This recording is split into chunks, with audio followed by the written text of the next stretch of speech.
Dear students, हम हिंदी व्याकरण में क्लास 10th में 3rd चैप्टर जिसका नाम है पद परिचय पढ़ रहे हैं। इस चैप्टर में मैंने आपको पढ़ाया था कि संज्ञा किसे कहते हैं और सर्वनाम किसे कहते हैं। मैंने आपको संज्ञा सर्वनाम के विषय में अच्छी तरह से समझा दिया था। अब मैं आपको पढ़ाऊंगा कि विशेषण किसे कहते हैं। विशेषण पदों का पद परिचय। विशेषण जो पद संज्ञा और सर्वनाम पदों की विशेषता बताते हैं उन्हें विशेषण कहते हैं। जो पद संज्ञा और सर्वनाम की विशेषता को प्रकट करते हैं उन्हें ही विशेषण कहा जाता है। जो शब्द संज्ञा और सर्वनाम की विशेषता को बतलाने वाले होते हैं, संज्ञा और सर्वनाम की विशेषता को बताते हैं, उन्हें ही विशेषण कहते हैं।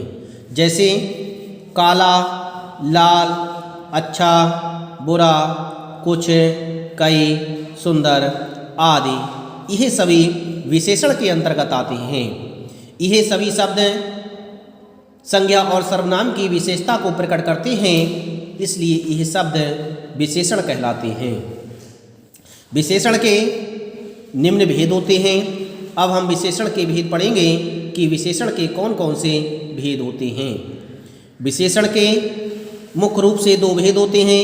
नंबर 1 मूल विशेषण, नंबर 2 प्रकार्यात्मक विशेषण। मूल विशेषण के निम्न भेद होते हैं। नंबर 1 गुणवाचक विशेषण, नंबर 2 परिमाणवाचक विशेषण, नंबर 3 संख्यावाचक विशेषण। परिमाणवाचक विशेषण के दो रूप होते हैं। नंबर 1 निश्चित परिमाणवाचक विशेषण, नंबर 2 अनिश्चित परिमाणवाचक विशेषण। संख्यावाचक विशेषण के दो भेद होते हैं।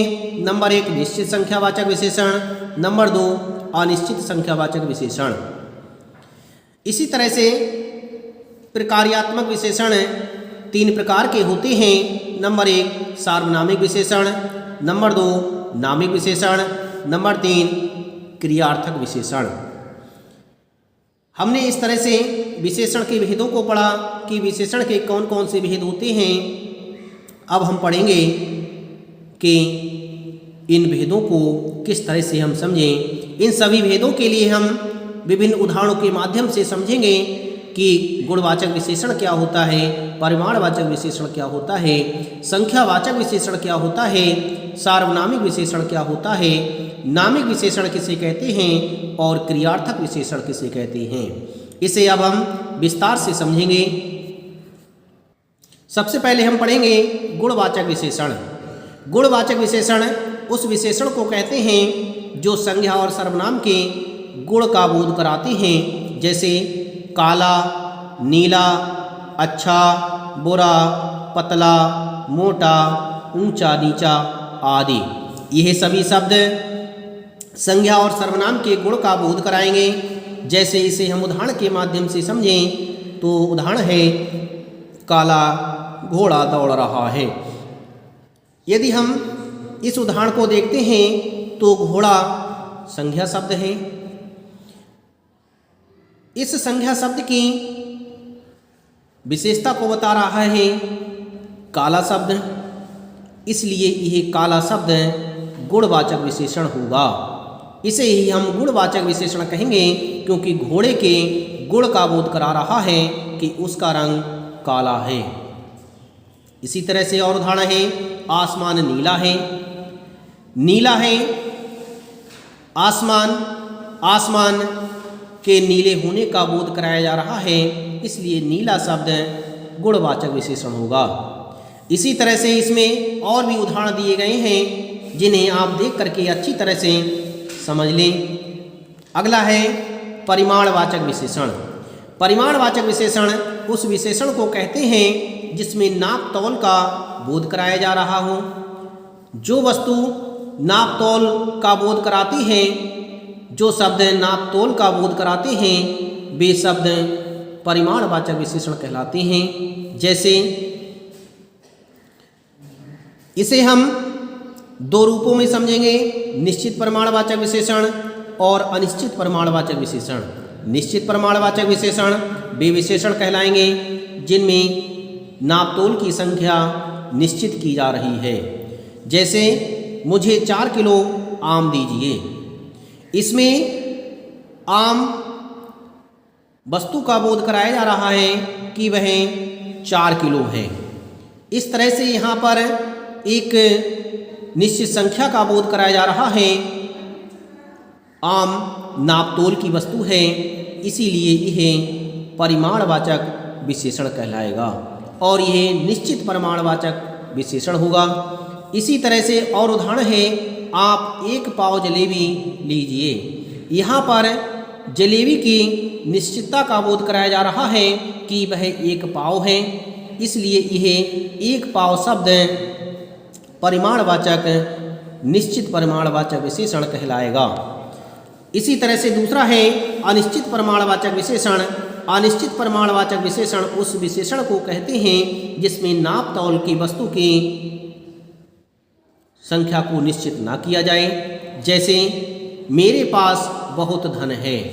इसमें धन का कोई निश्चित ज्ञान नहीं हो पा रहा है कि वह कितना है, इसलिए बहुत शब्द अनिश्चित परिमाणवाचक विशेषण के अंतर्गत प्रयोग किया जाएगा। इसी तरह से दूसरा उदाहरण है, थोड़ा आराम कर लो। यहाँ पर आराम करने का निश्चय नहीं बताया जा रहा है कि कितना आराम करना है, कितने समय तक आराम करना है, इसीलिए यहाँ पर अनिश्चित परिमाणवाचक विशेषण होगा। इस तरह से हमने परिमाणवाचक विशेषण को अच्छी तरह से समझा। अब हम पढ़ेंगे संख्यावाचक विशेषण किसे कहते हैं। संख्यावाचक विशेषण उस विशेषण को कहते हैं जिसमें संख्या का बोध कराया जाए। संख्यावाचक विशेषण भी 2 प्रकार का होता है। नंबर 1 निश्चित संख्यावाचक विशेषण, नंबर 2 अनिश्चित संख्यावाचक विशेषण। जिसमें संख्या निश्चित हो उसे संख्यावाचक विशेषण कहेंगे, जिसमें संख्या निश्चित ना हो उसे अनिश्चितवाचक विशेषण कहेंगे।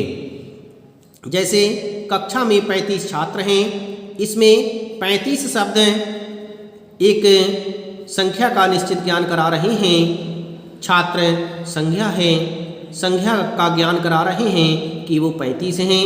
कक्षा भी एक समूहवाचक संज्ञा है। इस तरह से ये 35 शब्द निश्चित संख्यावाचक विशेषण के अंतर्गत प्रयोग किया जाएगा। इसी तरह से और उदाहरण है, सभा में 5 पंच थे। यहाँ पर जो 5 शब्द है, यह 5 शब्द ही निश्चित संख्या का ज्ञान करा रहा है कि पंचों की संख्या 5 है, इसलिए 5 शब्द संख्यावाचक विशेषण कहलाएगा। इसमें सभा एक संज्ञा शब्द है जिसे हम समूहवाचक संज्ञा कहेंगे। इस तरह से इसमें 5 का बोध कराया जा रहा है कि पंचों की संख्या 5 है, इसलिए 5 शब्द संख्यावाचक विशेषण कहलाएगा। एक निश्चित संख्या का ज्ञान हो रहा है। दूसरा है अनिश्चय संख्यावाचक विशेषण, जिसमें संख्या का निश्चित ज्ञान ना होने पाए उसे ही हम अनिश्चित संख्यावाचक विशेषण कहेंगे। जैसे मेरे पास कुछ रत्न हैं। मेरे पास कितने रत्न हैं इसका मुझे ज्ञान प्राप्त नहीं हो पा रहा है कुछ, इसलिए जो प्रयोग किया गया है यह शब्द ही अनिश्चित संख्यावाचक विशेषण कहलाएगा। इसी तरह से अगला है, आज थोड़े लोग आए हैं। थोड़े जो शब्द है यह हमारा अनिश्चित संख्यावाचक का होगा, क्योंकि लोगों की संख्या निश्चित नहीं हो पा रही है कि वो कितने आए हैं, इसलिए यह शब्द अनिश्चित संख्यावाचक विशेषण कहलाएगा। इस तरह से हमने परिमाणवाचक और संख्यावाचक विशेषणों को पढ़ा। अब हम पढ़ेंगे सार्वनामिक विशेषण किसे कहते हैं।